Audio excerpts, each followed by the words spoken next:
چھپ کر رونے والوں کا رب ظاہر میں نوازتا ہے۔ السلام علیکم ورحمۃ اللہ وبرکاتہ۔ میں ہوں آپ کا بھائی علی معاویہ اور آج کے میرے چھٹے ولاگ میں آپ کو خوش آمدید۔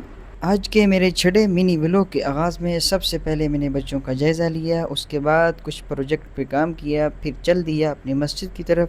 راستے میں کچھ شوٹ لیا، آپ کے سامنے ہے، ملاحظہ کیجیے۔ ایک نبی بھیجنے والا ہوں جو پوری زندگی کبھی ایک لفظ ایسا نہیں بولے گا جس سے کسی کو تکلیف پہنچے۔ نفل پڑھنے آسان ہے، تہجد پڑھنی آسان ہے، پیدل حج کرنا مشکل کام ہے پر آسان ہے۔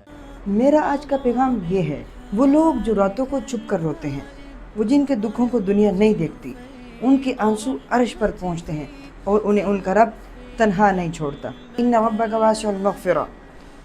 تم گواہوں کے بغیر گواہی سننے والے کے پاس ہو تو صبر کرو، تمہاری راتوں کے آنسو تمہارے دنوں کی روشنی بن جائیں گے۔ آج کے لیے اتنا ہی کافی، ملتے ہیں کل ایک نئے ولاگ میں، تب تک کے لیے اللہ حافظ۔